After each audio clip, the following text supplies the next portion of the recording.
is intended for mature, open-minded audiences only. If you are easily offended, we suggest you turn this wacky shit straight off. What's going on? Either you're mixing yourself up a nice cockamatail, or you're getting ready to tag a gang symbol, as they say when they're not square and white. Fucking pick one, bro. It's been that kind of day. Actually, I'm mixing up 2 cocktails because I need one them. For your wing? Yeah, we're both drinking tonight. Yeah, drinking for 2 every night if you think about it. Mm-hmm. That's kind of adorable. The thought, I suppose. In practice, though, I can't, in good conscience, get my wiener drunk. Have you tried? I mean, have you really tried? I've been so drunk that it, too, was drunk. You gotta know that. Although I have found that whiskey dick does not seem to be a thing of mine. Oh, you're a good comer, Ron. We know this already. Yeah, good comer. And I have had limp dick before, but it was all anxiety related. Yeah, that's fucking common with, like, new partners for me. I'm like, this has never happened before except every other time I've had a new partner. Yeah, it is always with a new partner. And it's unfortunate because that's when you want to make the biggest impression. Sometimes you only get one and done. You don't want that to be their memory of, well, we can just do other stuff. And you really can. There's only been once, actually, where I just absolutely could not, like we just had to give up.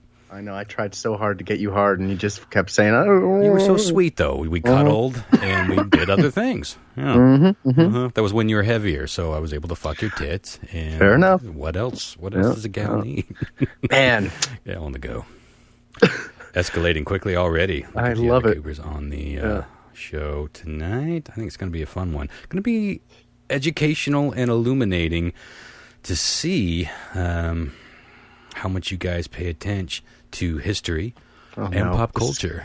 I think a lot of it's going to be easy, but some of it, I think you're just going to have to go with your gut. And, oh shit, who am I calling? Somebody got in there that I don't know. Oh, good. He's not available. Boy, you really got to be careful. Yeah, who knows who you could call? Jesse. I was calling Jesse. Someone who's been on the show before. I only use Skype for the podcast. Yeah. Was that Jesse that was your friend that came on the show? Yeah, years back? the guy that did the Brewers podcast about history. That was a fun show, I remember. Yeah, we got a bunch of downloads because apparently he has some infamy with old podcast he had. So had some success with that, and people were looking for it apparently. What podcast was that? I can't remember now. It was before I met him. I never got to listen to it. Gotcha. Lyle, John Mark, you on board? Yes, sir. I think so. Well, what I'm going to be doing tonight, eventually, is giving you guys a little quiz. Actually, it's not so little. I got quite a few questions here. We'll see how long it takes to get through them, though. In 3 categories, I'm going to be quizzing you on famous quotes. Now, some of these will be quotes from movies. Some will be quotes from just historical figures. And some will be celebrities, just random shit that celebrities said. Most of them are pretty well-known quotes. I didn't pull anything too obscure, but much like the game of Trivial Pursuit, there's so much, like, we all think we're going to do good at trivia until you really sit down to like 5 or 6 different categories and it's like, I know nothing about English sports or I know nothing about, this particular art form or this particular style of music. And all of a sudden you may as well be speaking in another language. So, but I tried to not get too obscure. I think that'll be illuminating, and we'll get to that later on and any news you guys want to talk about. But I've been curious, though. I don't want to be drunk. What was that? Who's with us? No, that was me. I'm trying to figure this out. My sound's all screwed up. Is there a woman under your desk saying something about not wanting to be drunk? My main mixers that are coming out at the top of my desktop. They're not coming through my mixer. I thought for sure that was John Mark's girlfriend, not realizing it was unmuted. I'm going to have to close this off and have you call me back. Nope. All right. We'll call you back. We'll just text when you want us to call back. Okay, bye. Before we get going on, though, I'm curious, Chris. When last we spoke, you had mentioned that this girl that you've been dating, I'll stop shy of saying significant other. We're way too early for that, I'm guessing. But she hadn't listened to the podcast, and I'm wondering if that has changed since we last spoke. It has. She listened to 2 episodes. 2? Well, that's hopeful. And right. We're no longer seeing each other. Oh. Oh, shit. Isn't it funny how whenever we have a story to tell, it's never good? Yeah. Yeah, no, Okay. It wasn't because of the podcast. She actually had some really sweet things to say about the podcast. She found it quite entertaining. I do have some feedback about something regarding the podcast, but no, we just called things off on Friday. We just came to a few impasses we couldn't get across. Okay. Yeah, just one of those things. But, she's a really, really sweet and wonderful human, and I'm honestly pretty upset about it. But, everything's going to work out for the best. Yeah. But the feedback I have for you, for you specifically, oh God. Now this is the exact opposite of anyone I've ever introduced the podcast to. She had a bit of an ASMR response to your voice, Ron, but not a positive one. Oh, interesting. Which really surprised me because, like I said, anytime I've ever introduced anyone to this podcast, they're like, Ron's voice, I could just listen to it for hours. It puts me in a trance, yada, yada, yada. Yeah. And I was like, I know, I get that. I hear that all the time. But she found your voice in the podcast specifically to give her, I can't remember the exact words she used, but I couldn't fucking wait to tell you when she told me. It was something to the effect of, like she would get the shivers. Yeah. I know what bad ASMR can do to somebody. ASMR in general tends to turn a lot of people off because of that. Well, good riddance, yeah. I mean, may the road rise, and better luck next time is all I can say. Now, see, what if, this is where life gets complicated, what if she was the one, but she found one of your best friend's voice repugnant? Had a good run. Could that work? Yeah, me and you, or you and her? I'm not answering. No. I don't know, man. Like, if it was in this instance, and I mean, like, obviously, I'd just be like, well, don't fucking listen to the podcast, If you can't stand his voice, you don't have to. I guess that's an easy enough fix. But if she's like, you can't be friends with this guy, then it'd be a different story. Yeah. Well, sure. If you don't like the sound of the Ronster, you're probably not going to dig this program. But I wonder if it was like one of my voices, because I know that some people are bothered by, I have a couple of like character voices that I go into every now and again, and one that I haven't heard negative things, but I've heard people look at me like a little sideways when I do it, is that sort of like, what do we got going on right here? I go into that sort of I love that heavy breathy voice.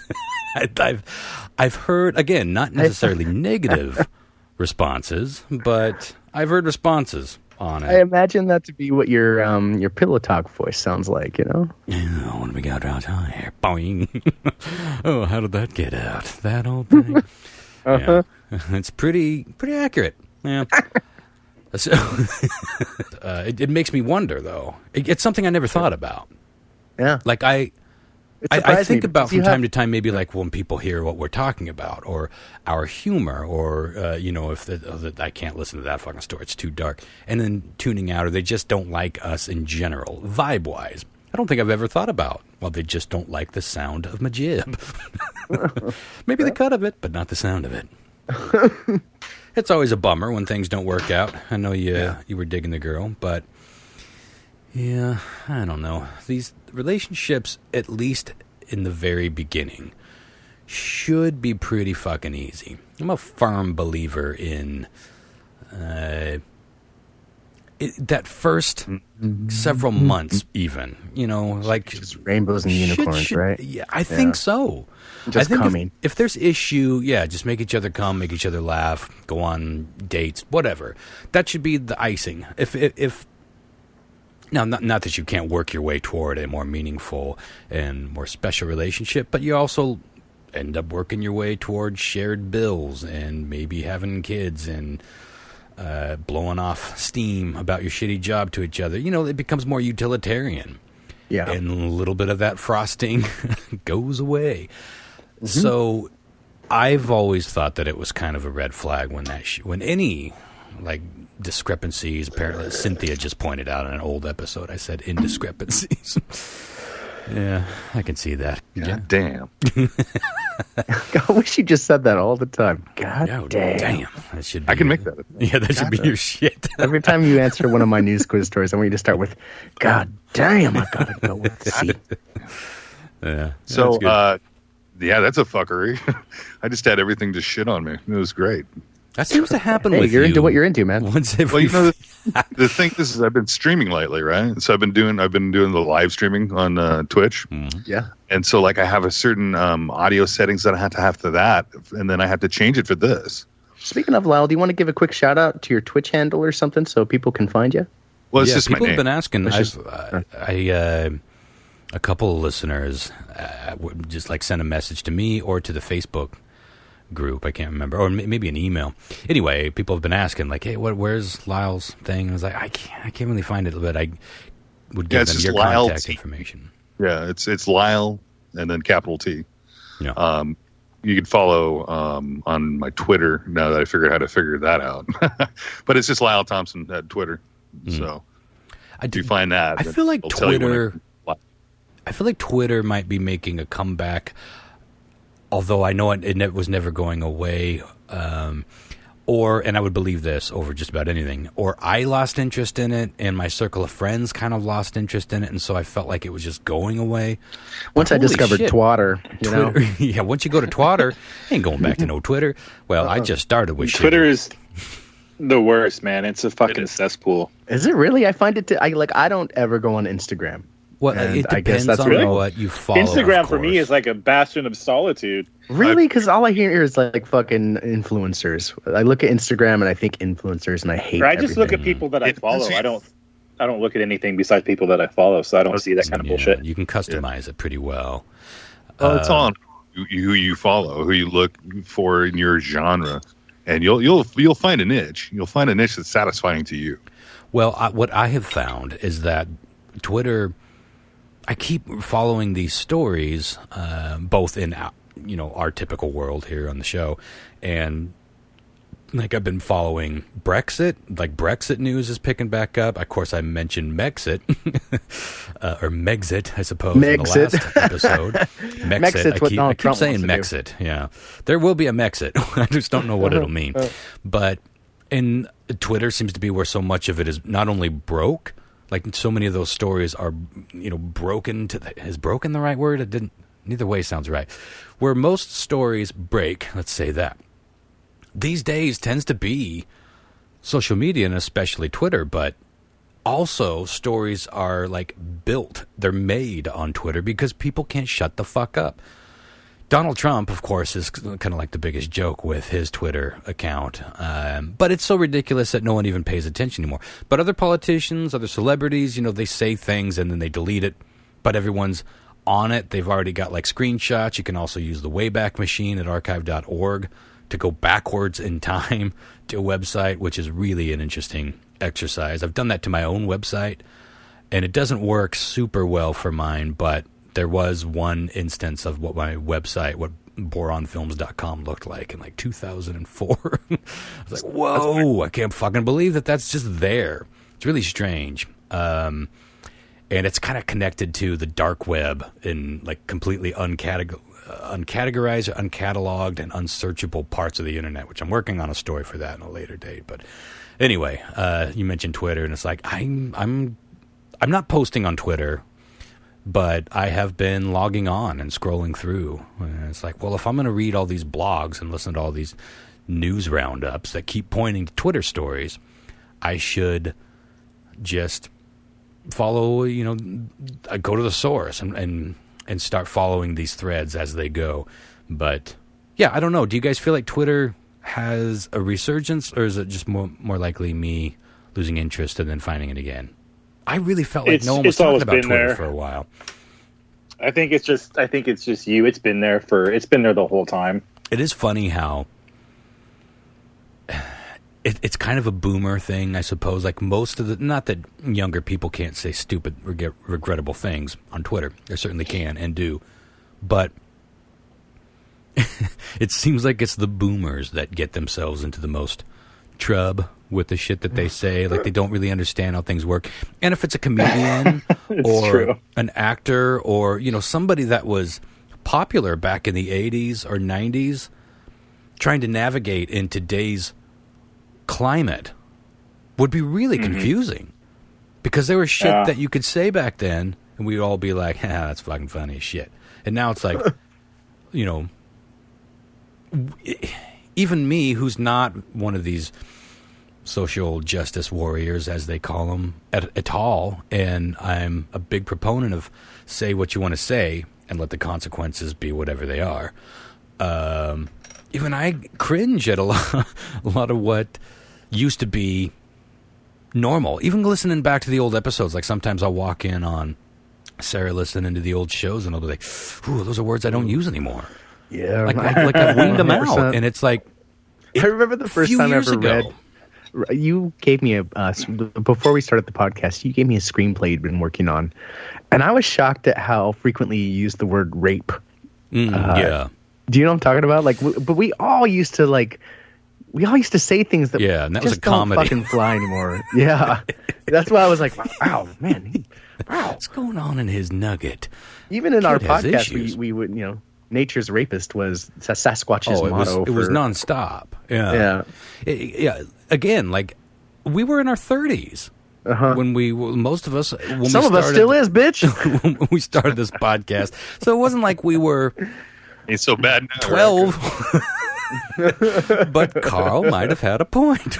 Maybe we were a bunch of unfunny. Goddamn, we should get him on for, a little, like a makeup, episode. Carl, we don't want to say you were right, but come here, big boy. Come on. Carl, you weren't as wrong. Can we agree on that? I've been listening and waiting for this day to come. But yeah, even that. It's like, that feels like a lifetime ago. But, so it is interesting to watch people that, what a trip that must be because in many regards it does feel like we just woke up to where we are. Now some things feel like slow evolutions and progressions, but when you go back and listen, like Eddie Murphy just came out and made some statement about how he's embarrassed by a lot of the stuff that he used to talk about in his stand-up routines. Well, that was like the 80s. Oh man, that shit was so funny. It was, but go back and listen to it now, and it would still be funny. It's hard to not have that connection from what was funny back then. Like, some of those things still make me laugh. We just don't say them as much. It's like, he could get away with a lot more being black, but the shit that he was saying, like on Raw and Delirious, I think were his two most famous ones. He was a fucking rock star. Like, Eddie Murphy was as big as a comedian ever got. Selling out like stadiums. Remember his like red leather suit? Like, he was a fucking rock star. Literally for a year or two, he had a couple hits or one or two hits. Party all the time, party all the time. Yeah. There's few things in this world that made me fucking laugh so hard that I was in a ball on the floor, just cracking up so hard and my stomach hurt so bad and I was like tearing. I had tears. Tears. I had tears going on. The first thing that ever gave me tearsings was his jokes. So I'm telling you. It was so over the top, and it was naughty. We it's were like 9 and 10 or 12, whatever, when that shit came out, and we didn't have the internet. Of course, we barely got our hands on adult movies back then, the outer net, nudie mags. Yeah, we barely had nets for fishing. So when you heard that shit, it was almost like porn, like, especially some of his bits were like fucking filthy. It's like, damn, this is like some hardcore shit. And it was. Yeah, you definitely make sure that there's nobody around, like no parents around listening to it while you're watching. Yeah, sure. But it's interesting how quickly, 20, 30 years, it's changed. But funny enough is Bill Cosby was like that in his early comedy routines in the 70s. He was like that at home too, apparently. I've never heard Bill Cosby being dirty. Yeah. Him and Richard Pryor were like kind of the ones that Richard Pryor was, yeah. And then Eddie just fucking took it home. Just grand slam that shit out. Yeah, and Bill Cosby gave him shit over it. Robin Williams too. Fucking A. Have you heard his shit? Oh yeah, well that motherfucker was so coked up and just insane. But yeah, it was filthy, like pussy licking jokes. Mm-hmm. Although Eddie Murphy did that kind of stuff. Yeah, he's on a whole different level though. That guy. Yeah. Funny stuff. But it changes. The times change, but as I say all the time, it's a swinging pendulum. And I was just thinking about this the other day. I can't remember who I was talking to, but it's just like the ridiculousness of everything. Like we never stop. We never stop, pushing and trying to progress. And like my problem with identifying as a progressive in general is that, to me, progressivism, I guess would be what you'd call it. It by definition, you can't ever stop. And so no matter what you're heading toward and what you're striving toward, at some point, you are going to hit a sweet spot. But if your mindset is like progressivism, no matter what, you're like, nope, we keep going forward. And that's where you get extremism. You can only go so far right, you can only go so far left before you get into wacky town. No matter which way you're going, you are going to get into wacky town. But it's fascinating how close right wacky town is from left wacky town when you get right down to it. Common sense just gets left, and we push things out the window. That's why the Me Too movement lost so much of its potency so fucking quickly. Not that it's dead completely, but you remember how moving it was, and we were all like, holy shit, this is some powerful shit. And then you started seeing the next trickle down version of it. It's like, and pretty soon it was like, you know what? My uncle put his hand on my shoulder like 30 years ago, and it made me uncomfortable. Me too. It's like, okay, well, I can't tell you that isn't a valid Me Too moment, but how far are we going to go with this? And it just kept going, and then pretty soon no one was taking anybody seriously. I think that we are pushing the let's watch what we say thing so far, especially when we're talking about jokes, like humor and comedians and people who are clearly just trying to make you laugh. If we can't set aside a little bit of thicker skin for something like humor, I think we're really heading in a weird spot. And I think that the pendulum will be swinging backward. And I wouldn't be surprised if all of a sudden you get, it's starting to look like the climate 30 years ago with what's being openly said. We shall see. You can only go so far, right? So where are you going to go? Cutting your tongues out?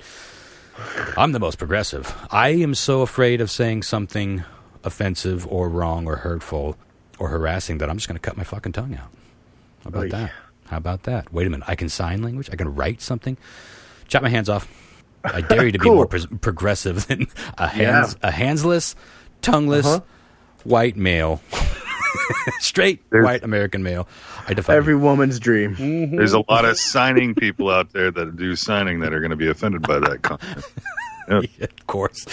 How dare you? Well, at least they're getting the closed caption and not my smarmy ASMR voice. Oh my God! I'm so sorry I told you that. How could it not, I totally understand. It's not weighing on me it's per se, but I'm going to use it.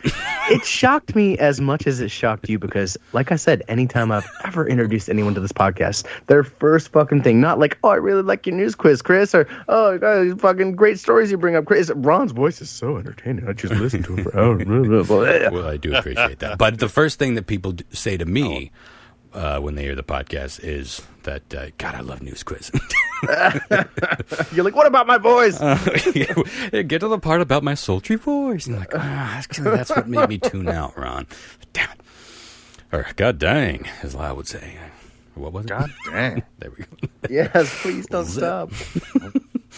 Well, before we get on to the game that I have for y'all, does anyone have any news they want to share? Did any of you, is there footage of this guy, what's his name, Only, the musician that just died on stage? Since the show we did a couple weeks back of on-stage deaths, people have been emailing me current people dying on stage stories, and this one just happened, and it's a weird one. I didn't know. I saw the story, but I didn't know him by name. I didn't know his music. I didn't either. Yeah, like 2 or 3 people since that episode aired have died on stage. I swear to God. I know. It's strange.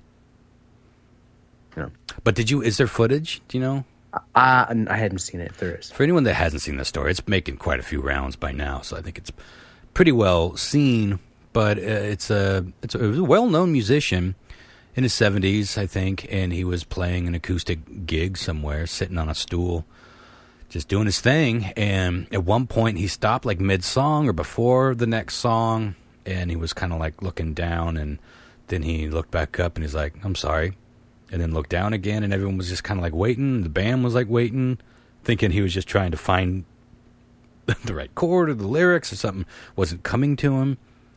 And then after like a minute or so, they realized something was wrong, and so they gently laid him down on the stage and called for help because he was out. But it seems like he died right then and there on the stage of a heart attack, and he just kind of slightly slumped over, closed his eyes, said he was sorry, and went to sleep forever. And I thought, that's such a strange, kind of creepy death, but also really fucking beautiful and peaceful. It's like, holy shit, heart attacks can be excruciating and terrifying. People say that they die screaming with heart attacks. And he was like, I'm sorry, in the middle of a song. That's the most haunting part to me, is that he took the time to apologize and then died in front of them. Here. What the fuck? And now I'm no more. Yeah, really strange.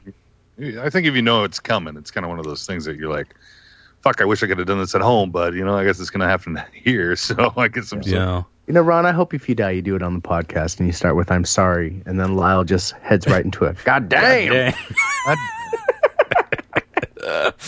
And then just like, how long would you guys give it before you would call somebody? Like, if just silence.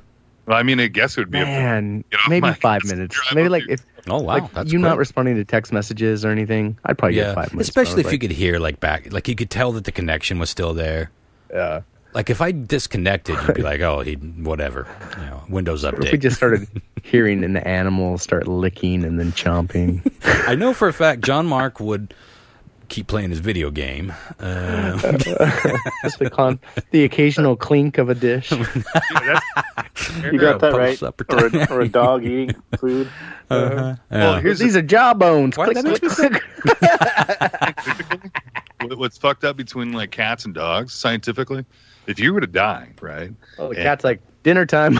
No, cats will fucking eat you, dude. Good for them. While it's warm. You can think twice, they will fucking eat you. Good for them. It's like, good luck, bitches. This is your last meal for who knows how long. Eat up. Dogs will try to revive you, or rape you. Remember we talked about that story a long time ago, that dogs often rape their owners once they die. It's like, what the fuck is that about?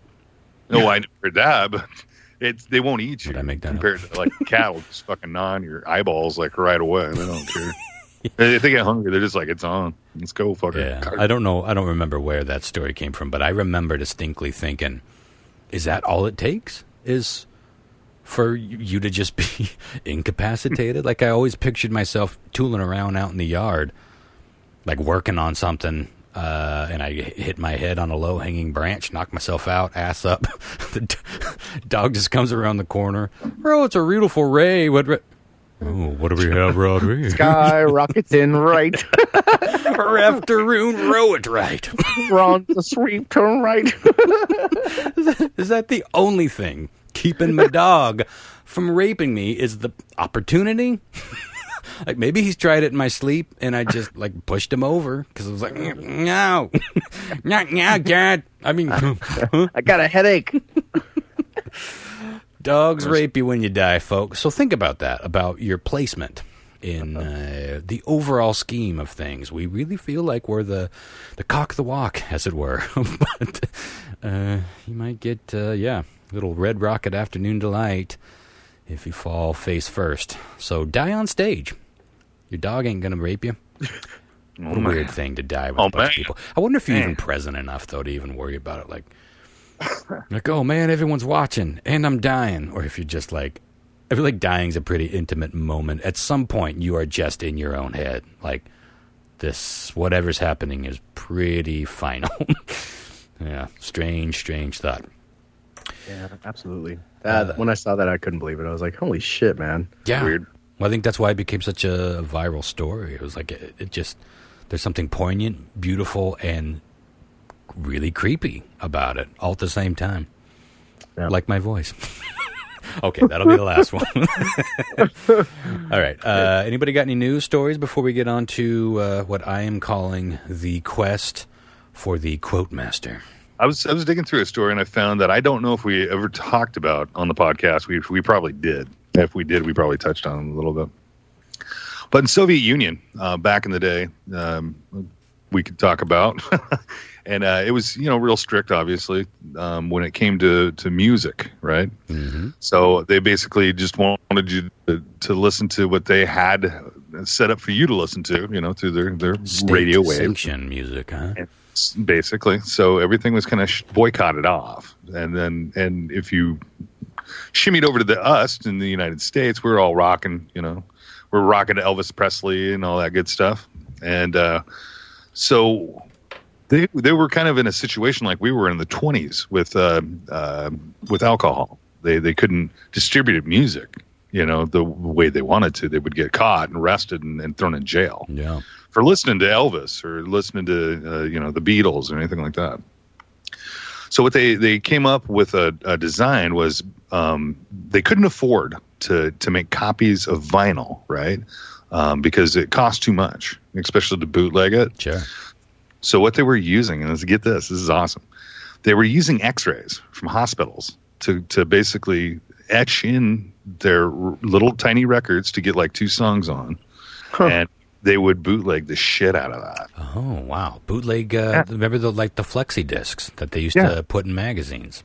Yeah. Yeah, exactly. They had the same kind of rigidity because, they basically fold up like 50 of them in your arm sleeve. Yeah, they weren't great quality, but they were totally listenable. They were garbage. That's a genius idea. Boy, those would be super collectible. Collectible, I imagine. I think they're still out here. I didn't know vinyl. I didn't know if you knew about this. I had no idea. No, that's amazing. Oh, it's great. This is so great. There is a documentary out there, and you could watch it on YouTube. It's called X-Ray Audio. It's a documentary, and it tells you basically everything that I'm describing to you on what's going on. But there was a few head guys out there that would do this. They would cut this vinyl out of a copy of a vinyl like you normally would. I would love to see but that process. I said, well, write it down. It's X-Ray Audio. It's a documentary. You could watch it after we're done with the cast. I recommend you do just that. Okay, so basically there was you had a few hierarchy guys that would do this, and it was just like bootlegging. We did, like we did in the 1920s.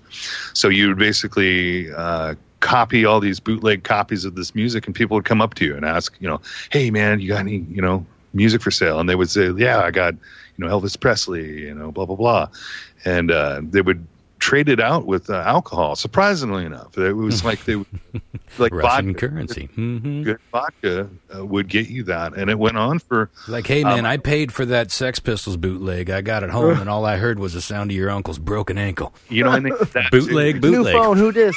The thing about it is that the X-rays themselves were so brittle in a sense, but every copy was an original. There was never ever another bootleg copy. Yeah, that right. Was You'd have to cut each one. Same. So they cut each one.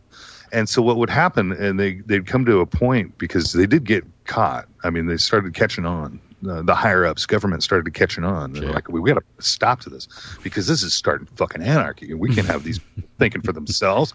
Listen to Elvis Presley and having, because that's what they would do. They would do basically like we would do, and when it was the banning of the alcohol, they would go to these speakeasies.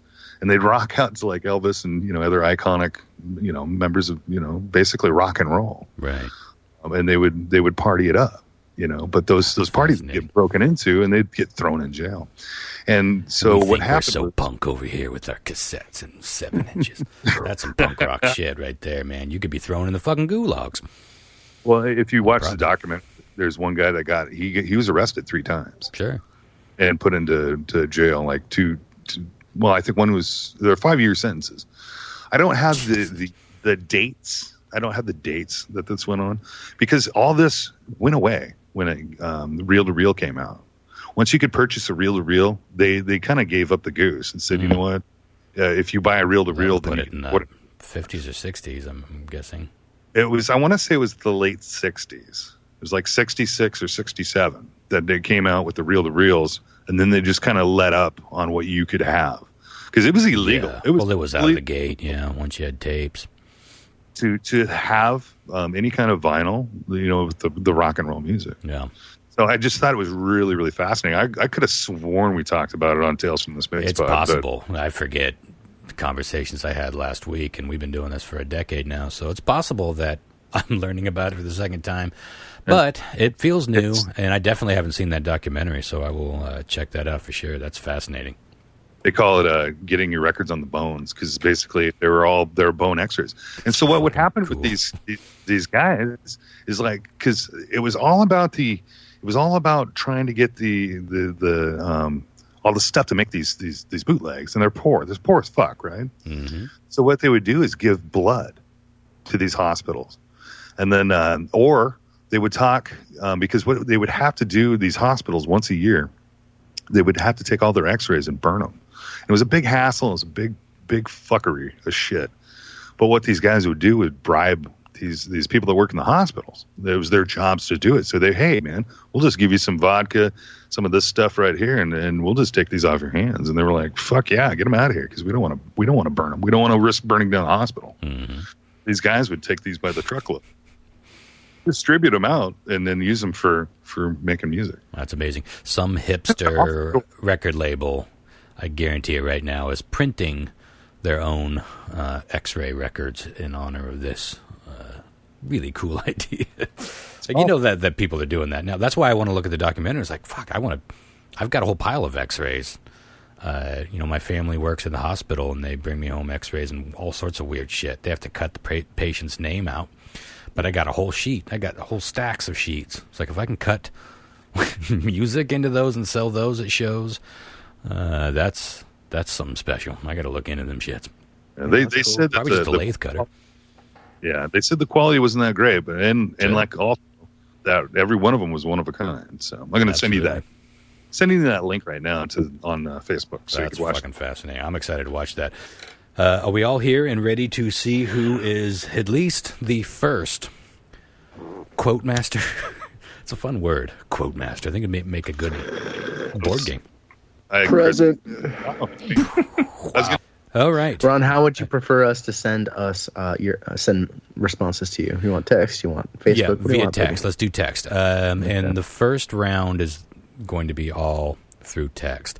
Now, before we get going, though, since there's going to be a few different categories, I thought it'd be most fair to mix up who goes first in the later rounds. So I'm going to have you all grab your phone and text me a number between 1 and 100.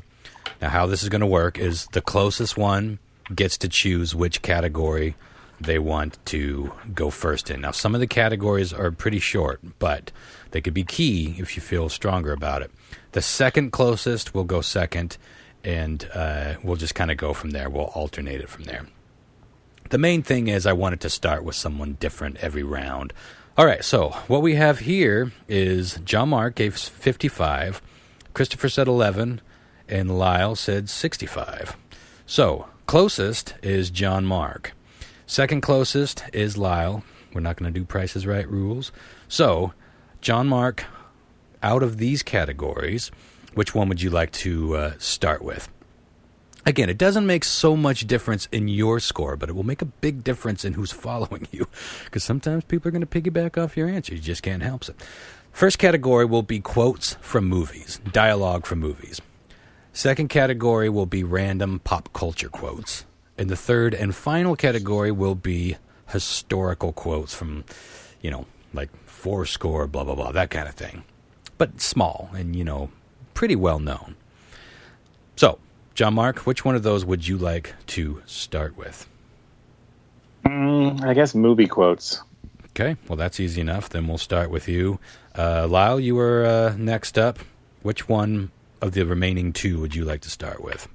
What were the remaining two? Historical quotes and pop culture quotes. Pop culture. Popcorn. All right, and that leaves Christopher in the caboose with historical quotes. Again, this probably isn't going to make a ton of difference. Let's see. All right, so first off, The much parodied "You talking to me?"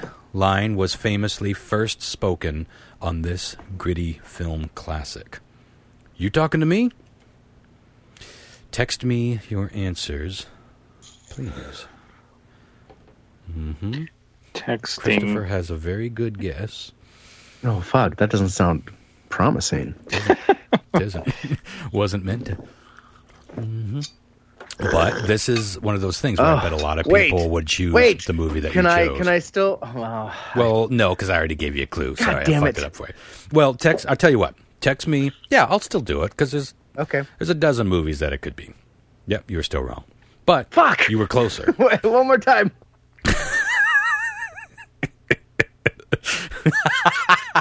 Well, I don't know if I can take it. You were half right, and it took 3 tries to get half right. All right, let's end with you. How about that? Let's. Well, we were going to. I'm going to be honest. I've seen neither any of these 3 movies I sent you. Okay, by the way. That's fair.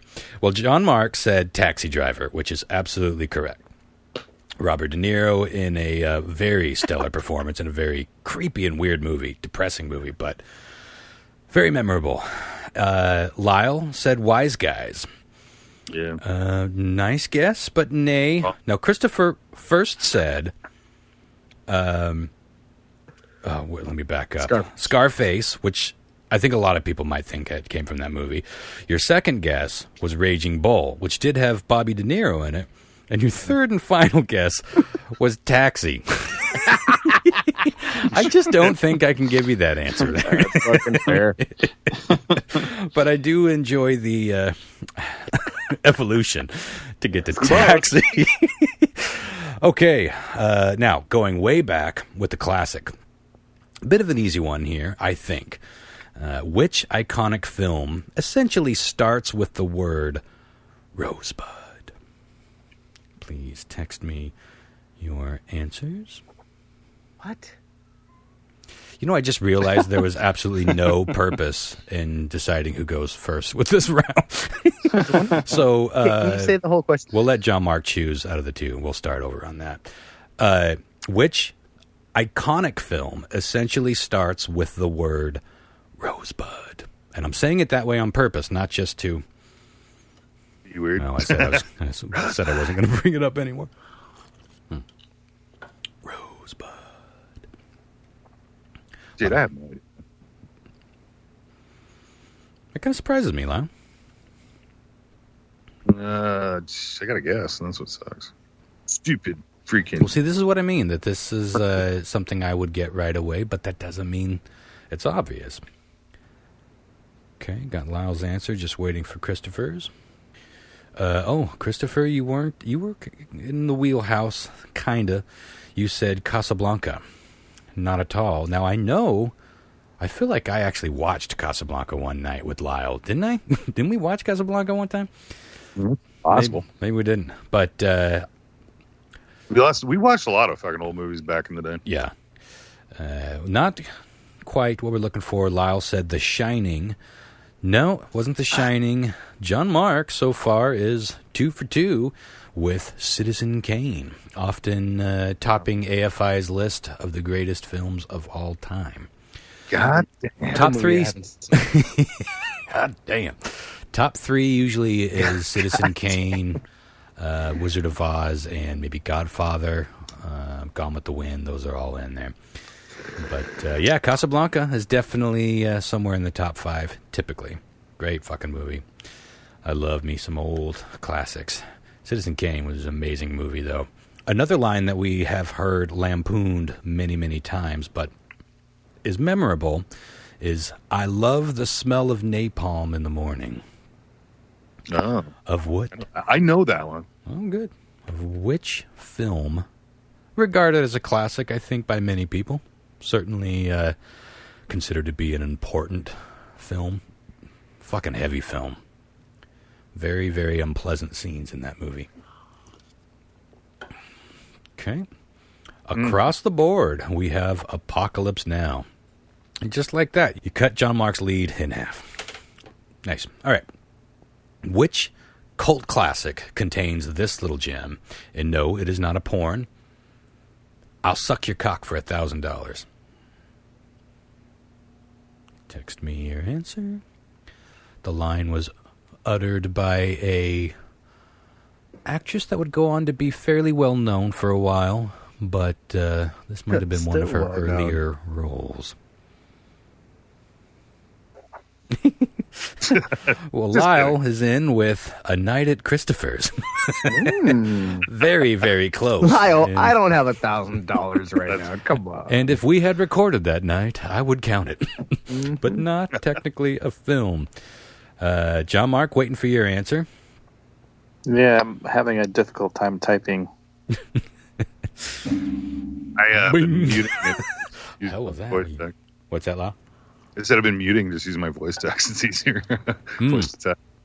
I'm surprised you didn't get that, John Mark. You went with True Romance, and you also said I Got Nothing. Not a crazy I know the guess. movie, I can't pull it out. Close to the same timeline. I think True Romance might have been a little earlier. It was Big Lebowski, which Christopher got, which brings him up to 3 points. Oh yeah, you're right. No. I can see the scene now in my mind. Got Tara it. Yep. Reid, right? Was it Tara Reid? It is Tara Reid, yeah. Yeah. Sharknado fame. Yeah, I feel like she wasn't well known at that point. I think Lebowski came out in 97 or 98. When I think of her breakout role, it's American Pie, right? I mean, that's like where you like, oh, that's Tara Reid. That was right around there, I suppose.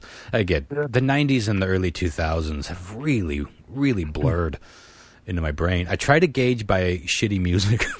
God, there's so much shitty music. The evolution of grunge into the post-punk stuff, into the pop-punk stuff. There was good pop-punk, and then that ended up evolving into just the worst shit, and then new metal, and then rap metal.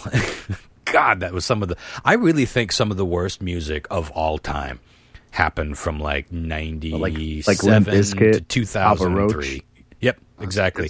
That the hip hop shit that was around at that time was super fucking annoying, where we stopped producing albums so much as just made sounds like we're jabbing you in the ear, like bang bang bang bang bang bang bang bang bang bang bang bang, like for the whole fucking song. Oh, Missy Elliott, you gonna fucking trash Missy? I actually kind of like Missy Elliott, but come on, you were directly quoting a Missy Elliott song. Bang, bang, bang, bang, bang. Well, that shit is terrible. I can see the garbage bags wrapped around her body as you fucking make that noise. Too soon, Chris. Didn't she lose a shit ton of weight? I feel like the last time I saw her, she was unrecognizable. Maybe she's wearing those trash bags to run in. You heard about people? Didn't Martin Lawrence like almost die because he was running around on a summer day in Hollywood wearing trash bags to sweat more? Mm-hmm. Jesus Christ. Things we do for vanity. And there's probably been more than one person who's had a bad time doing that. It's like, is that Martin fucking Lawrence in a Glad bag? Woo, times have fallen hard. Go ahead, Lyle. That would sleep in saran wrap in like the 90s. That would to lose weight. They would like take saran wrap and go around their waist and like legs, like inner thigh gap and shit to try to sweat out in their sleep. But it's just water. I mean, you're just gonna drink it back. It's so dumb. Right? Yeah. It doesn't seem wise. Really doesn't seem wise. So let me double check my scoring here just to make sure before we get moving on, because we're just getting rolling. Right. Yeah, so Christopher and John Mark are now tied at 3 apiece. Lyle, you got some work to do at 1, but it's anybody's game at this point. Trust me. Don't call it a comeback, man. I've been here for years. Yeah, too early to call it a comeback anyway.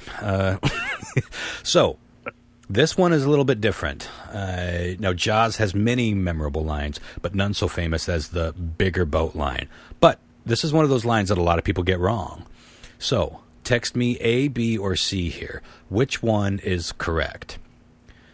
You're going to need a bigger boat. A. B. We're going to need a bigger boat. Or C. I'm going to need a bigger boat. Zip. So is it A, you're, B, we're, or C, I'm? All right, just waiting for you, John Mark. Still having a hard time typing that one letter? Oh, I like how you actually listed the part of the phrase. Okay, so most people seem to hear we're going to need a bigger boat. And I got to be honest, that's kind of what I always thought it was. We're going to need a bigger boat. But it is, in actuality, you're going to need a bigger boat. God damn it. He was talking to the captain or the crew or whoever. He's just like whoever was standing behind him when he stood up. So, yeah, it's funny. It's funny how a lot of people forget that. So Lyle is back in it with 2. John Mark is coming in at 4. So we got a pretty good game going here. Another often misspoken quote. This I just read about. This is from Field of Dreams. Now, which one of these is correct? I was wrong about this one myself. Is it A, if you build it, we will come? Is it B, if you build it, he will come? Or is it C, if you build it, they will come? So A, we, B, he, or C, they. If you stroke it, it might come. If you build it and stroke it, it will come and go to sleep. Okay, so we have Lyle coming in with C. If you build it, they will come. Not correct. That's what I thought it was. John Mark says, if you build it, they will come. Christopher, however, is right with if you build it, he will come. It's talking about his dad, right? I mean, that's what it's all about. I suppose. I don't. Yeah. It's been a long time since I saw that movie, so. But we're talking about Field of Dreams. Mm-hmm. Yeah. I don't know. But what's funny is, I guarantee like 99% of every time someone has quoted that or lampooned it or parried it, they have said, if you build it, they will come. So that's why it's built into our brains that way.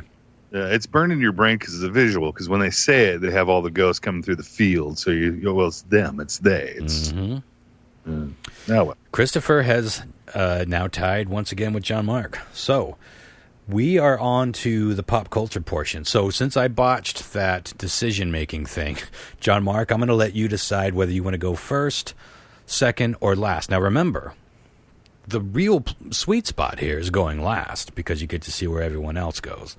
So you get to choose between pop culture or famous quotes throughout history. I'll go last in historical quotes. Okay, so I'm going to put you first in pop culture. Let's just do it that way. And then Lyle was up next, so I'm going to put him second. Second's a good spot, too. And then Christopher will keep up the caboose, as in keeping with the theme of tonight. Okay, so pop culture quotes. You won't need your phones anymore, so you can go ahead and put those down. These are all going to be multiple choice. Which showy gal once said, "It takes a lot of money to look this cheap"? Is it A, Dolly Parton, B, Mae West, C, Pamela Anderson, or D, Jane Mansfield? I'll say, was it A, Dolly Parton? Was it A? Yep, Dolly Parton is A. Okay. Yep, that's what I'm saying. Okay, Lyle. Yeah. She had a thing, man. I tell you what. Mm-hmm. She had 2 things. Mm-hmm. Two damn things. Oh man, God damn. Nice behind, if I remember right, too, from Little Horror House in Texas. I think that's where I was always. I like tits. I love tits, actually, but I'm definitely she made me very fanny manny, as they say. Like the old I'm going to go with Dolly Parton because of one thing. She was classy. She's a classy lady, but she still had that firm foundation in redneck land. So. Firm. I get that firm foundation. Yeah, she's fucking adorable. And finally, Christopher. I'm going. It's a family game, baby.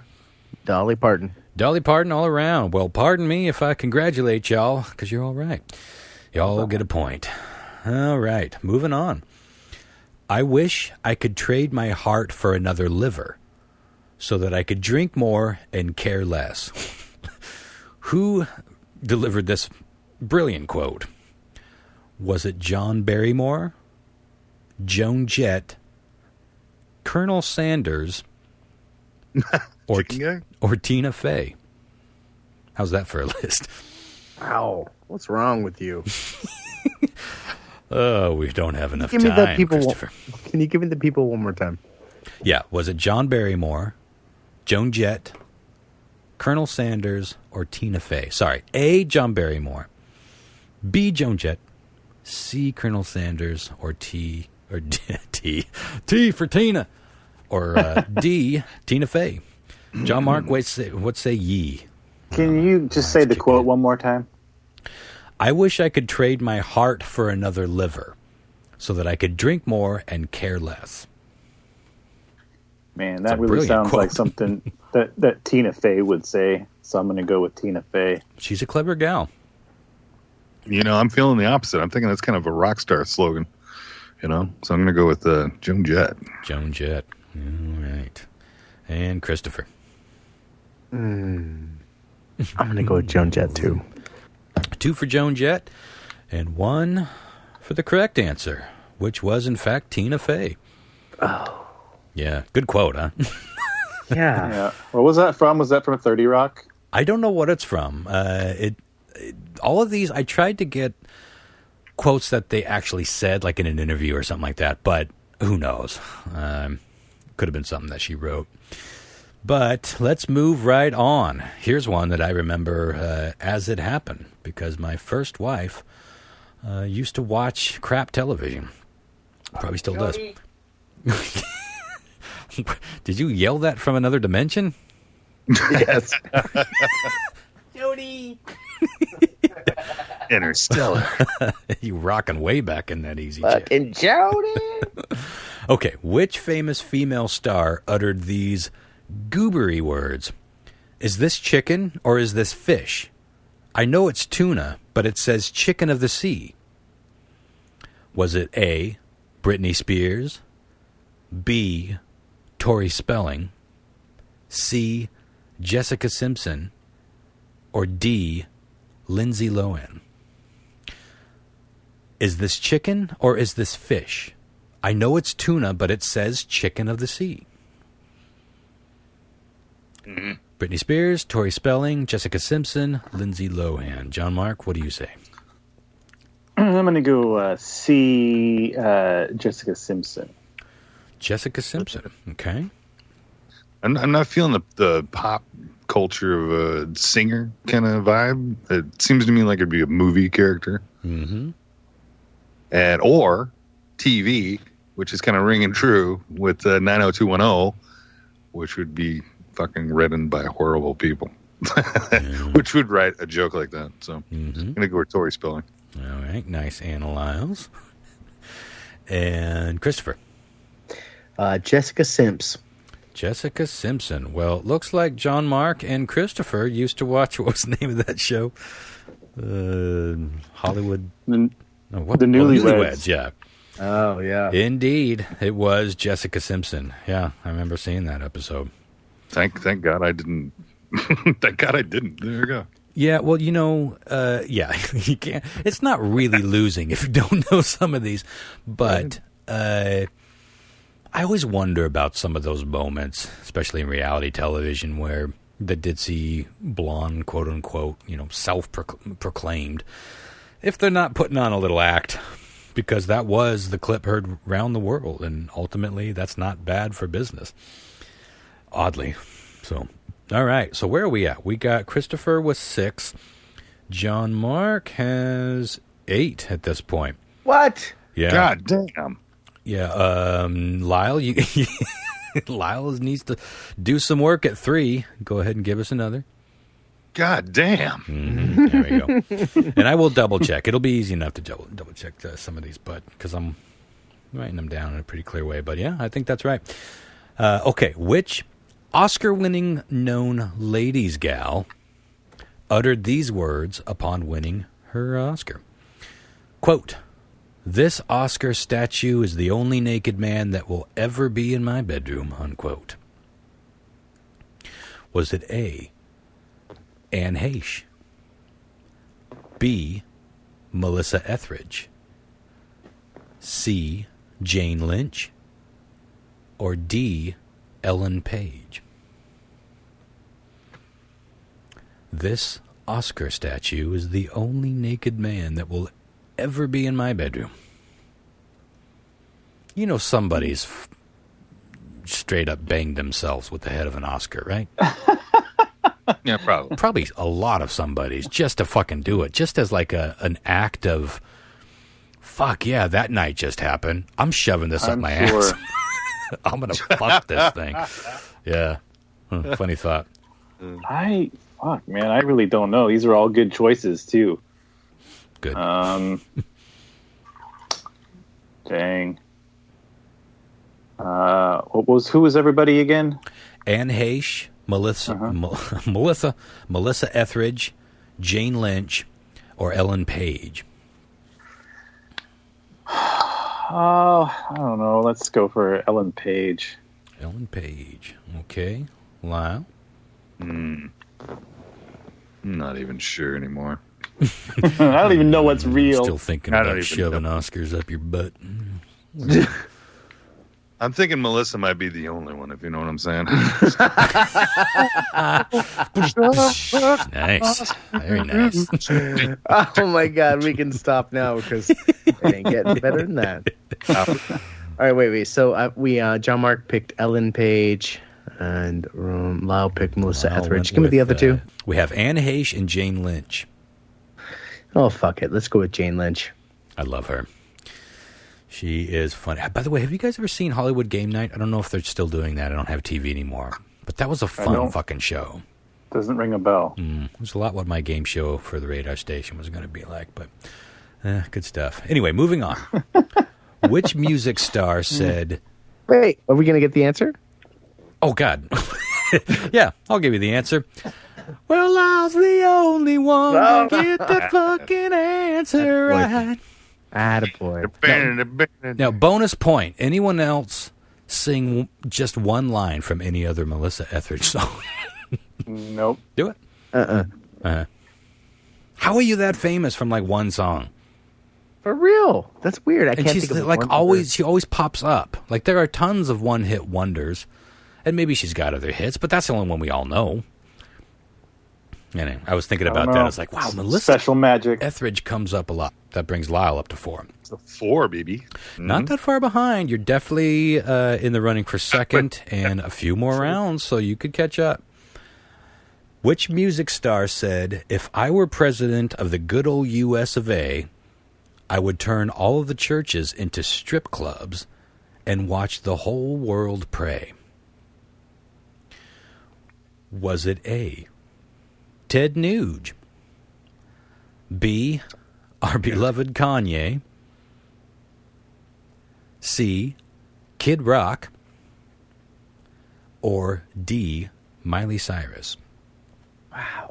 If I were president of the good old U.S. of A., I would turn all the churches into strip clubs and watch the whole world pray. Is this lyrics from a song?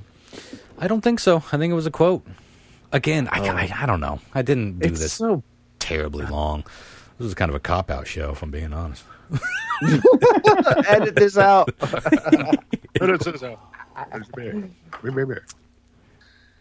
I'm going to go with Kid Rock. Your guess is Kid. Wow, that didn't go very long. It sounds like a very Kid Rock thing to say. Ball and a ball, a bang and dang, dicky, dicky, dicky. Yeah, funny when Kid Rock came out, he did, he was just Kid Rock. He was whatever it was. And maybe we all thought he was going to go away in a couple of years. And then he kind of just, became a weird country weirdo and definitely has said his share of weird things. Lyle, what say you? All of these people have said crazy things. They're all crazy. But only one specifically is crazy enough to say such a thing. Mm-hmm. And I'm going to go with that dirty little girl, Miley Cyrus. Oh, shit. Going to come in like a wrecking ball with D. She's got a dirty little girl. She was shocking. She was trying to shock people. Yep. Like with a lot of her twerks and shit. So I could see her saying something because she was pretty provocative too. I mean, she was doing things that worried people, but I always thought she was just like blow up dolls on stage and shit, and just being she was just fucking around. I never thought that it was like when Britney Spears shaved her fucking head and was attacking cars with golf clubs. I thought that bitch is losing her mind. Miley Cyrus, I always thought was just kind of like, it's time to shed this whole Nickelodeon. What was her? She's figuring out who she was. Hannah Montana thing that how weird would it be to go from that to a pop career, and then you're like, oh yeah, I'm 19 now. Where do I fit in? That she became friends with Wayne Coyne, and then all bets were off. Shit got weird. But I thought it was like, what are you going to do? She's fucking rich. Yeah. She's been rich her whole life, I'm guessing. I imagine that Achy Breaky Heart gave her a pretty decent life. And then when she was a young kid, she was making her own millions. Got that Disney money. So what are you going to fucking do? But just get weird, get freaky, and see what people say. Yeah. Go see what people say. Christopher, what say you? You know, even before you read the answers, I was like, God, that sounds like a Kid Rock fucking thing. It just sounds like something that motherfucker would say.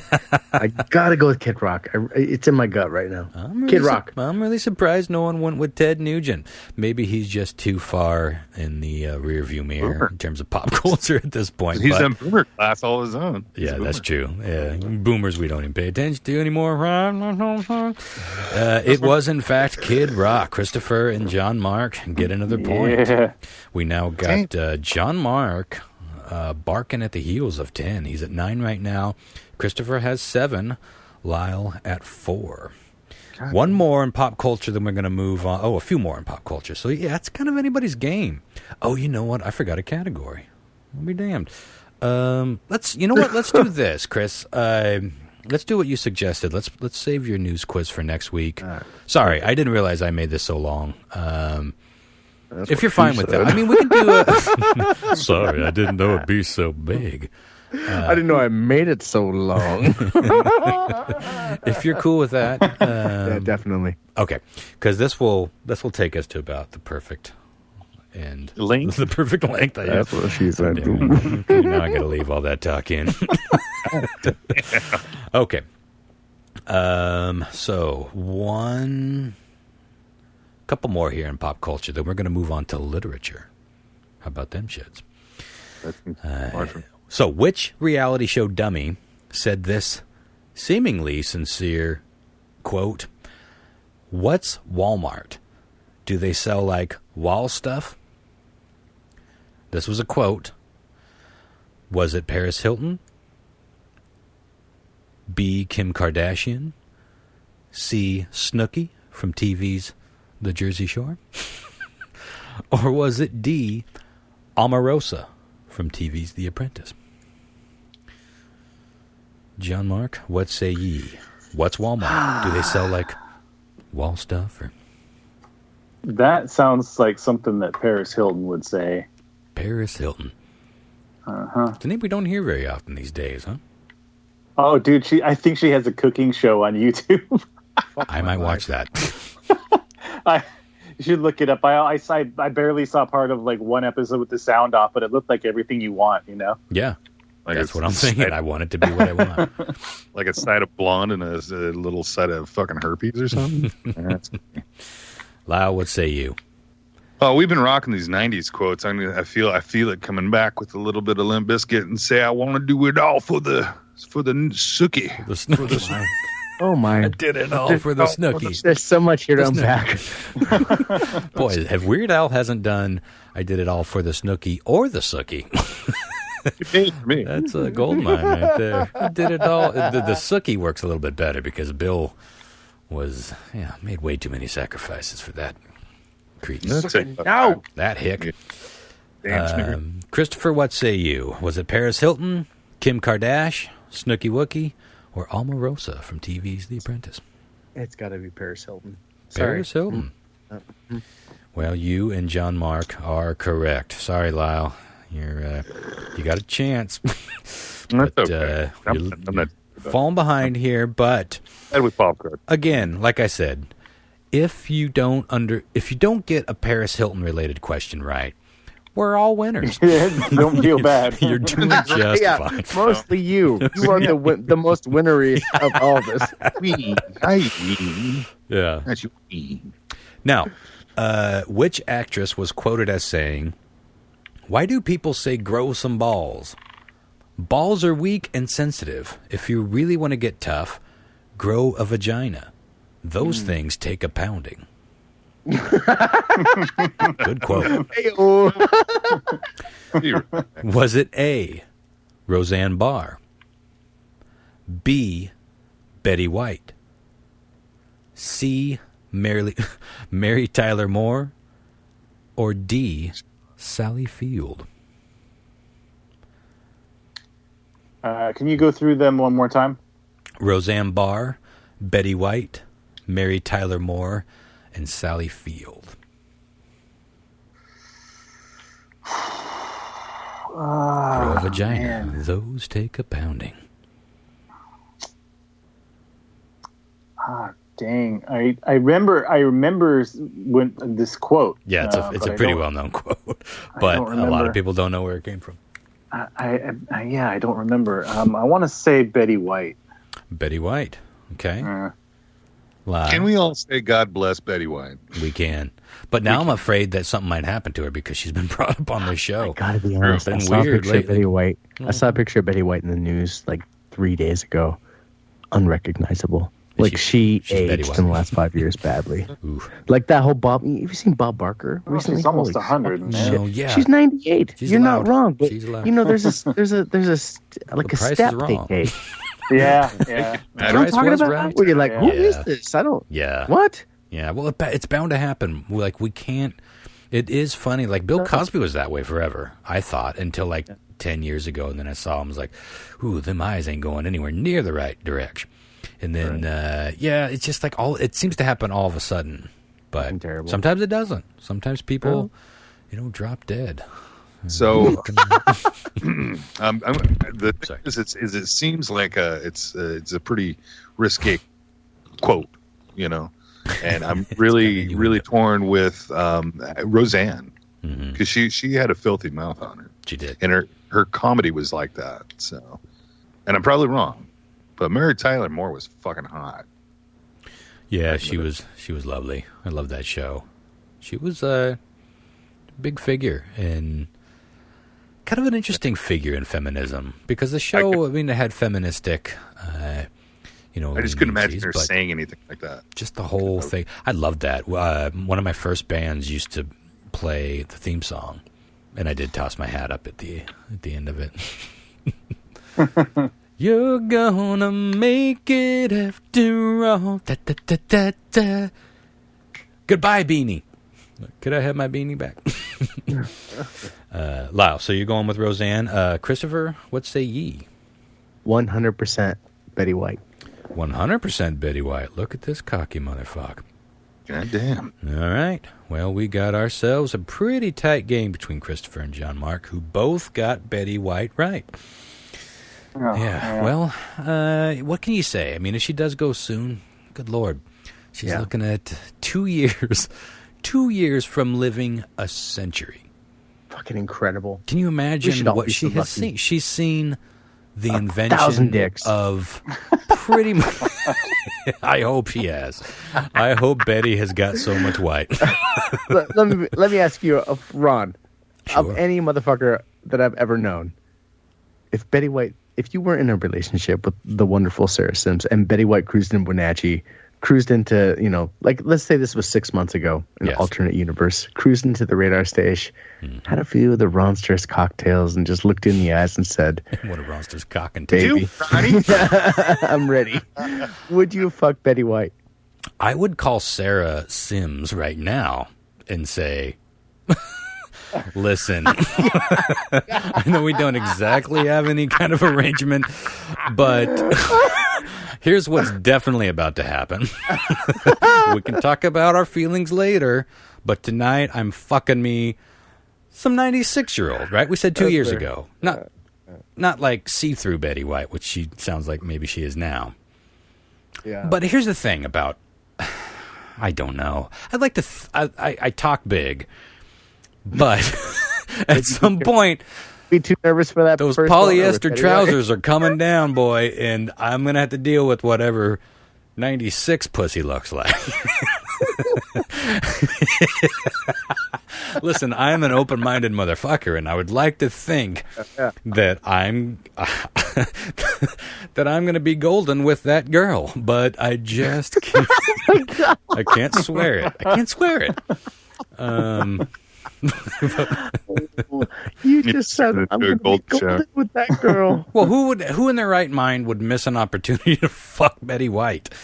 Not because we all want to fuck Betty White, but because it's Betty White, and she wants to fuck. Although, is there a responsibility? Much like he just wants to make Betty White. You know, just want to make one. Yeah. If you want to, I don't know, bring it back to a modern sensibility. Well, you know, there's this thing where, well, someone who's older has a responsibility of not having sex with people that are, and of course I'm not talking about minors, but like young people that are legal age, but maybe not necessarily old enough to have all their senses about them. Does that work in the other? Do you have a responsibility of not fucking someone who's 100 and might not? Like, does the age of consent start to work in reverse as you get older? Like, I'm sure it does. Is it illegal to fuck somebody who has dementia? Probably. That's a dark question, but we don't know if she has dementia. Like, I didn't know she was drunk. I'm sure she's still got a pussy, Ron. Jesus terribly Christ. far apart. I'm just saying, if you fucked yourself, wow, this got weird real quick. But if you fucked yourself a 98-year-old, are you responsible? Like, should you be responsible for? Maybe it's risky practice. I don't know. Of course, you can have dementia in your 40s. I know a guy with dementia. He's in his 40s. That's tricky stuff. But you know what I'm saying? Like, they don't let you drive after a certain age. Oh, my God. We went there. We really went there. Okay, so yeah, Betty White. Rest in peace, apparently, because everyone we talk about lately, well, that's not true. Yeah. People keep God bless. But Jesus Christ. Make it to 100, right? Like, you want to make it to 100. 2 years means nothing, really. Not when you're 98, but how cool is it to see your fucking age as 3 digits? How mind-blowing. And again, think of the things that woman has seen change. Legal... When was slavery abolished? I know you could hang... what was that word again? Which one? Slavery? Or abolish? This motherfucker. You ain't got no room to speak when you're doing bong hits from the other room. I don't know what's going on over there, but you are you rocking back and forth and you're just on the downswing when you're distant? Yes. But soon Yes. I shall be close again. And you will never know that I'm even rocking. I'm over here. Way over here. Note to self. No matter what happens henceforth, that is the stinger. It's very Twilight Zone-y. All right, we got to get moving on. Good peep. All right, so that ends the heady pop culture end of our segment. Now, time to get a little intellectual because we're going to do a brief round of quotes from writers. Now, again, I think these are mostly quotes that the writers said as opposed to a quote from their books. But I don't fucking know. I really didn't work terribly hard on this. So, first off, and we are starting with Lyle on this round. Oh, goody. First off, one of my very favorite quotes. I think I said favorite. I'm fading. And this is the perfect quote for right now. Write drunk, edit sober. A friend of mine got me some pencils that have that stamped into it. Was it A, Willie Shakespeare, B, Edgar Allan Poe, C, Ernest Hemingway, or D, Oscar Wilde? Lyle, Damn. what's your heart telling? What was the Never quote gonna again? go. Write drunk, Drink. edit And sober. Sober. I'm going to go with Wilder. I'm sorry, you cut out. Going with Wilder. Oscar Wilde. Okay. Mm. Let's see. Let's go with... Well, John Mark, do you want to go last at this round or the historical quotes round? I really bungled this Historical whole order quotes. thing. Okay. So, John Mark, what say you? So who were all the authors again? Willie Shakespeare, Edgar Allan Poe, Ernest Hemingway, and Oscar Wilde. Right, drunk, edit, sober. I'm going to go Ernest Hemingway. Okay, that's a good guess. And Christopher. Oscar Wilde. Oscar Wilde, very interesting. John Yeah, Mark continues to dominate. It was, in fact, Ernest Hemingway. Damn it. Yeah. I figured it's one of the two. Yeah. All right, next up. Whenever you find yourself on the side of the majority, it is time to pause and reflect. I love that. Was it Mark Twain? B. Stephen King? C. Kurt Vonnegut? Or D. J.K. Rowling? Who said, whenever you find yourself on the side of the majority, it is time to pause and reflect. J motherfucking K. Rowling. Going with J.K. Rowling. All right. Christopher? C. C was Kurt Vonnegut. And John Mark. I'm going with Mark Twain. Good God Almighty, son. That John Mark is well read and well watched. It is, in fact, Mark Twain. Yeah. Sarah and I worried about you on this, Christopher, because we both acknowledged today that you are neither traveled nor educated. But as I pointed out to her, well, you were just the first one to say it on the show. Go. I think you were the first one to say it. And Good we effort, all, guys. Good run we had. we all loved it so much that we've adopted it because really none of us, other than John Mark, are traveled or educated. Lyle graduated high school. Chris, you graduated high school. You're both up on me on that. I went to some college, dickhead. Oh, did you? Well, see, what do I know? I went to college to date some girls. Yeah. Oh, Spend time on campus, know what I'm saying? Until they call. All right, now, what? which seemingly pessimistic writer once said, "In a time of deceit, telling the truth is a revolutionary act." Very famous quote. Who said this? Was it A, Charles Dickens, B, Charles Bukowski, C, George Orwell, or D, Philip K. Dick? This is a tougher one. I don't know if it's Dick, but I'm thinking about C. I'm thinking about a little bit of Bukowski. No, I'm talking about C. What was C again? George Orwell. George Author Orwell. of 1984. Let me see. What order are we going in here? John Mark. I'm going to go with Philip K. Dick. Philip K. Dick. He is indeed a pessimistic soul. And Christopher. I was going to go with the same. Philip Dick. Philip K. Dick. Well, Lyle has bested ye in All this you one. bastards. It was, So in fact, George Orwell. Yep. Yeah. That was a good guess. Good fucking quote. Yeah, this may be from a book. I don't know. But it's a great fucking quote. Moving on. Which famous author said this somewhat surprising quote? "I just know I'm too much of a wuss to read Stephen King. I'm way too chicken to read horror." Was it writer of Interview with the Vampire, Anne Rice? Was it B, Goosebumps author R.L. Stine? Was it Twilight author Stephanie Meyer? Or was it Game of Thrones author George R.R. motherfucking Martin? Who said, Say it. "I am just too much of a wuss to read Stephen King"? I want to believe that it was the fucking Twilight. Stephanie Meyer from Twilight. I want to believe that. Does make sense. She made vampires Because sparkly, for God's sakes. Because she made vampires sparkly. Mm-hmm. John Mark, what say ye? So it was Anne Rice. What was the second choice? R.L. Stine, who wrote Goosebumps. Goosebumps. That was a good TV show. They're good books. They're fun books to read. Yeah. They're really well written. And that's a funny thing about books that can't get too graphic in nature is that they really have to spook you. They remind me of the Twilight Zone or the old, Sure. radio dramas. where they don't go over the top.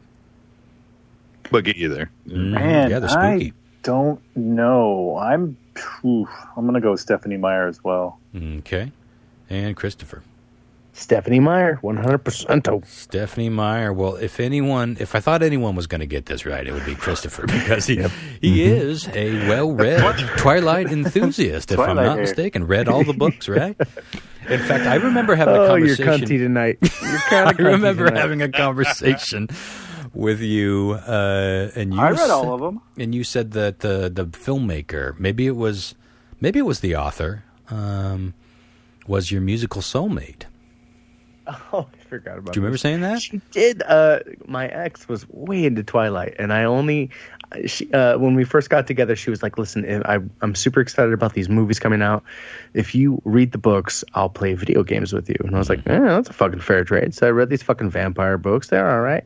But the author had this playlist that she put together for songs she would listen to while she was writing.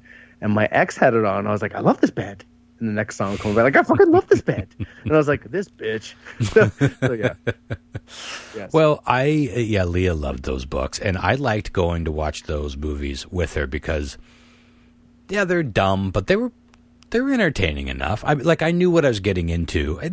Maybe even calling them dumb is a little harsh. They were fine movies if you knew that you were going into a silly vampire love story made for younger readers. The books were, and the films are kind of made for better, a broader. Honestly. Sure, I haven't read any of the books, but I'm sure that they were better. But I thought there was some really interesting. I feel like I remember Radiohead in one of the movies. I know I heard Iron and Wine at the end of one, and it made for really good scenes. Like, there's some good tunes in this here Twilight. She was super into Muse. Yeah, that I remember that was one of the bands. things that Christopher brought up, was that he and Stephanie bonded over Muse. No, look, I'm not mocking you. Well, I am, but I watched the movies. I would wager that that's dumber than reading the books, but I saw all of them. Yeah. Let's move on to the final chapter. And this will be famous quotes throughout history. And let me rewrite my order here, because now we're going to do Christopher first, Lyle second, and John Mark closes us. So, starting with some, I think, fairly obvious ones. The only thing we have to fear is fear itself. Man. Was it A, Martin Luther King? B, Abraham Lincoln? C, Franklin Delano Roosevelt? Or D, John F. K? Christopher, what say you? The only thing we have to fear is fear itself. I'm going to go with Roosevelt. Going with Roosevelt. Okay, Lyle? When you said that at the beginning of this thing, it reminded me. Have you ever watched that YouTube channel where they do rap battles of history? No. Oh, have you ever seen the rap battles of history? There's something familiar about it, but I can't. Nothing's so good. I'm sure. Bookmark it. Go find it and bookmark it, because it's so good. It's just hours of fucking great entertainment. That's how they started. They go, epic rap battle of history. I'm going to go with the same as Chris. Go with FDR as well, and John Mark. I will make it a family game. All right. I thought that one was pretty easy, but again, I don't want to be insulting. Just getting the ball rolling here. So, which well-known historical figure in Native American history uttered these simple but potent words? I shall fight no more forever. Actually, I believe it is I will fight no more forever. Was it A, Sitting Bull? B, Chief Joseph? C, Geronimo? Or D, Sacagawea? Christopher, I will fight no more forever. Which Native American said that? I'm going to go with A. Going to go with Sitting Bull. Sitting Bull. Okay. Lyle, what say ye? That's a tough question, because we a lot of our culture where we're in Washington is actually a lot of Native Americans, so it's This is really pretty. Yeah, it's all pretty close. All these people are not But if I were tied gonna to very say- close lands. If I were going to say one, I'd yell at the top of my lungs as I fell off the little crevasse and say, What would you say? "Oh, I wish you would have said Sacagawea. Would have been the mother of all anal houses. Sacagawea." That's more orgasmic. John Mark, what say you? I'm going to go with Sitting Bull as well.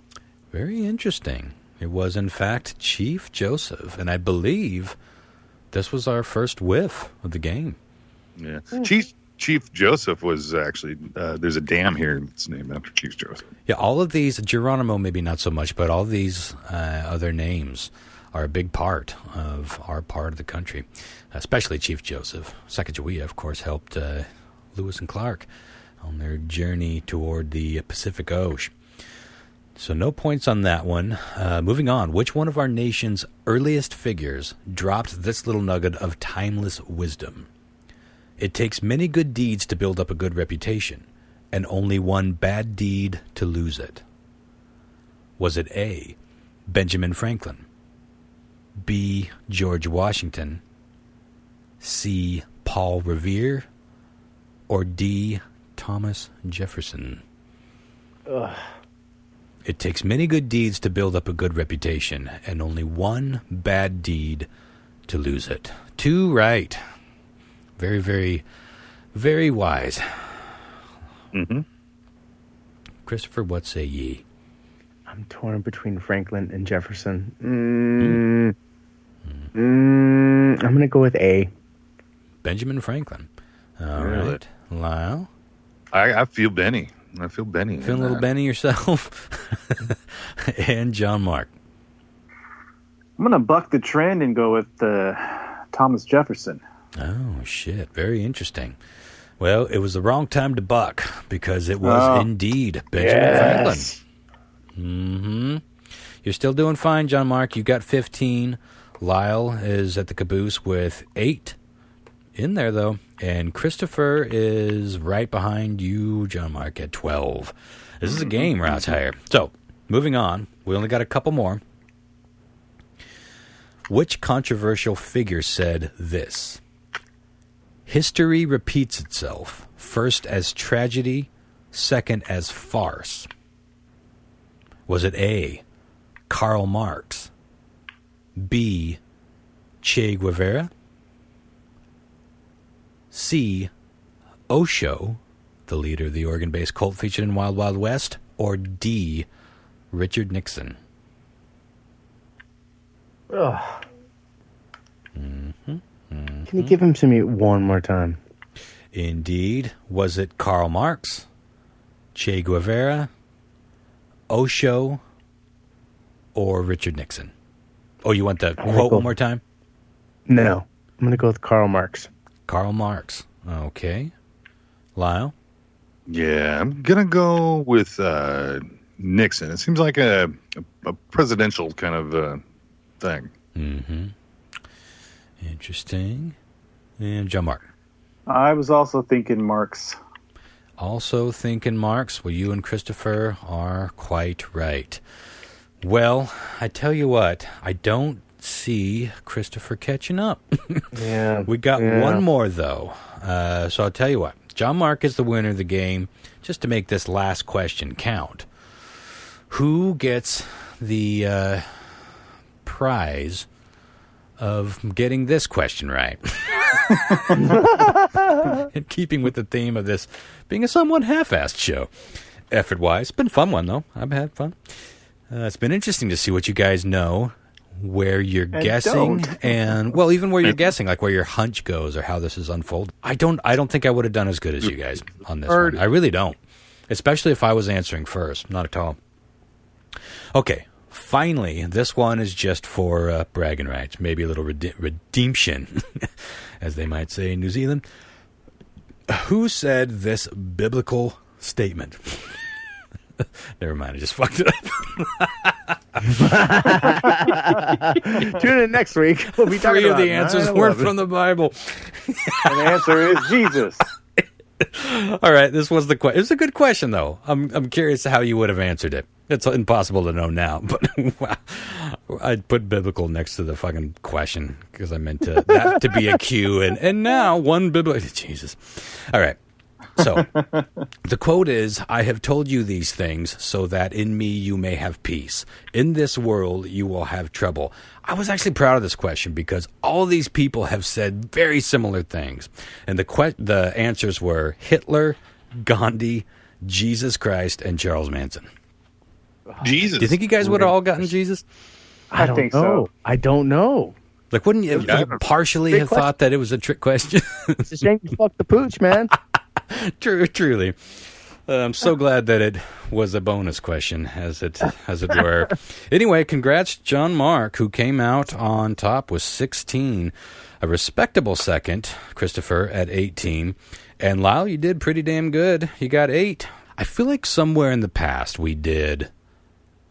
I feel like I gave you a quiz on movie quotes. For me, that was the most fun part of this entire quiz. I think I might, in the not-too-distant future, really sit down and do a thought-out movie quote quiz for you guys to take.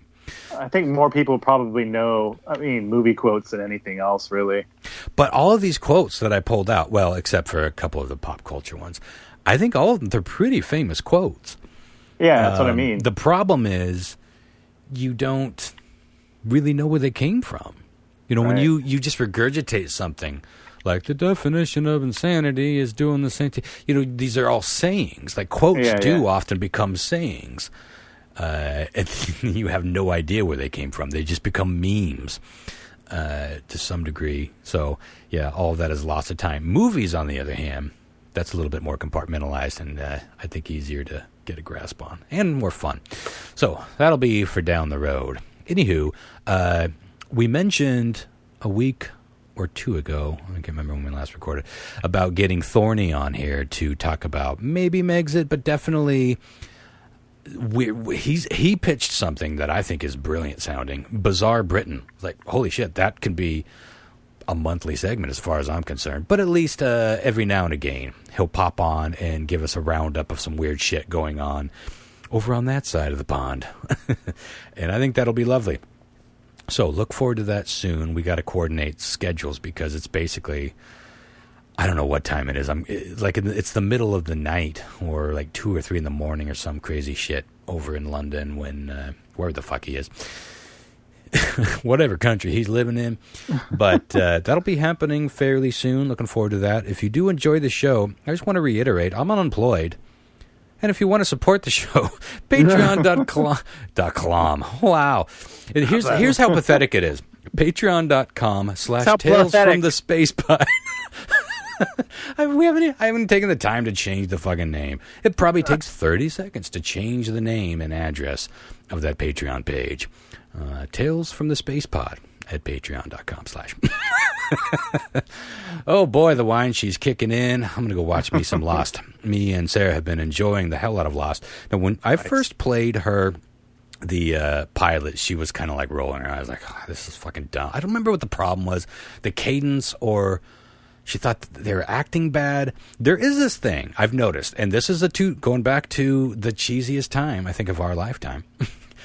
The late 90s to mid 2000s, there was a different cadence in the way, like movies and TV especially. Like things were acted differently. Things were filmed differently. Like you go back just 15 years ago and you're like, why is this wonky? It's like, because we changed so quickly.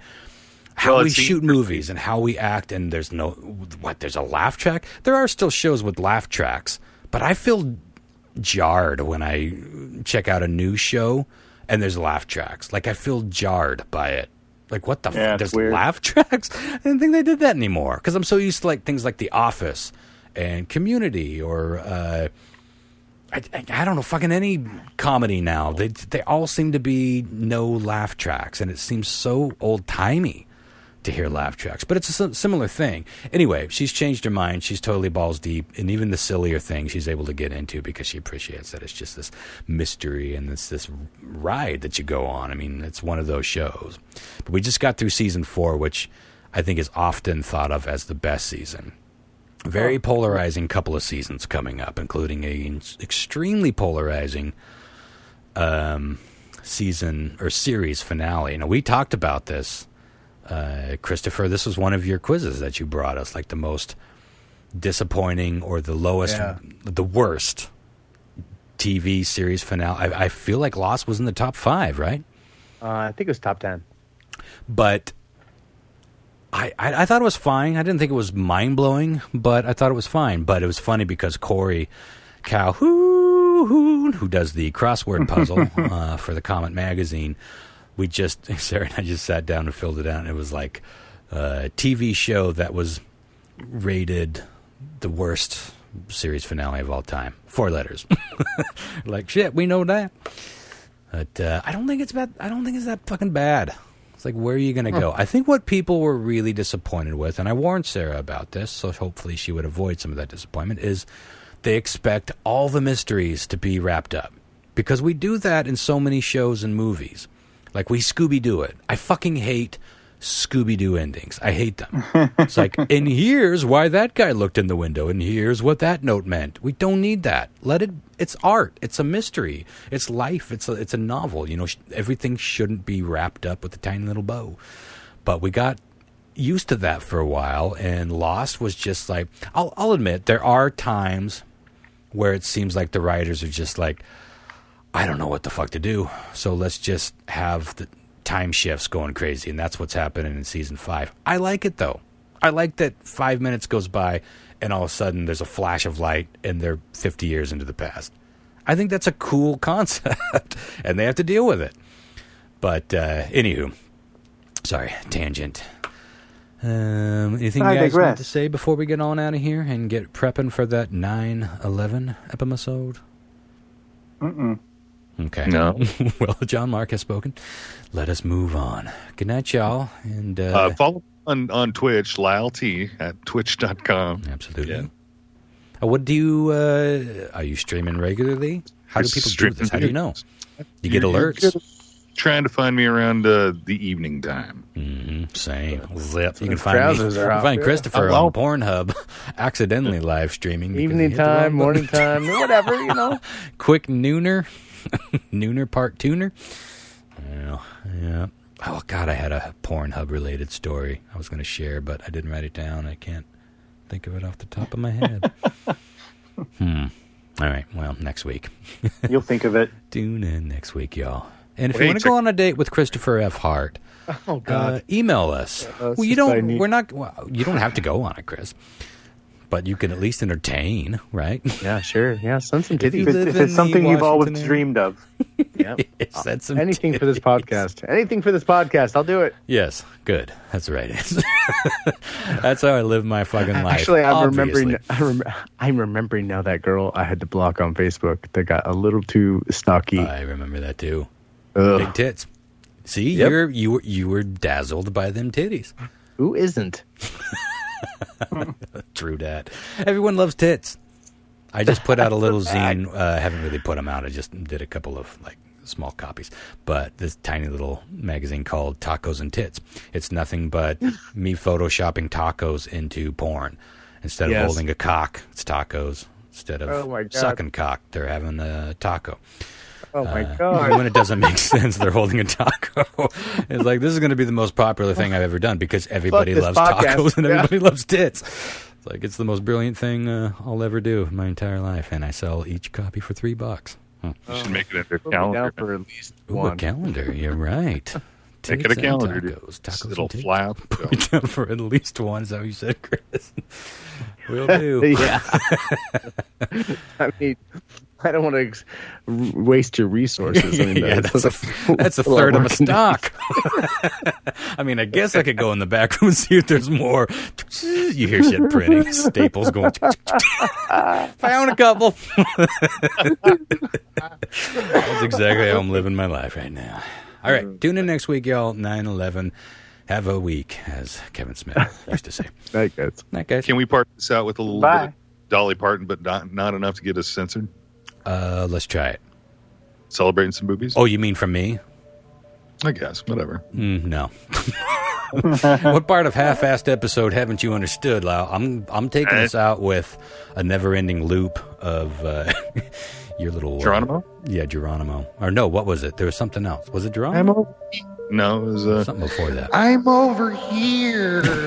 That's the one. That was it. And let that take you into the next week. Good night, guys. Good night. Bye.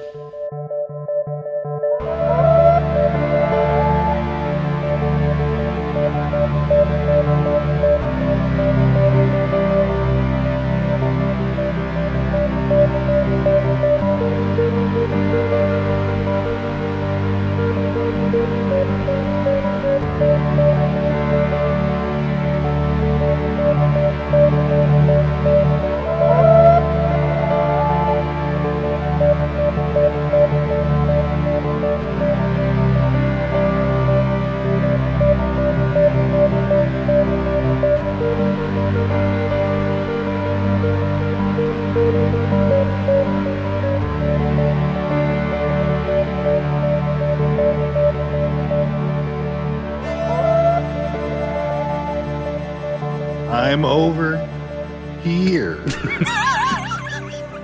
Way over here. I'm over here. Way over here. I'm over here. Way over here.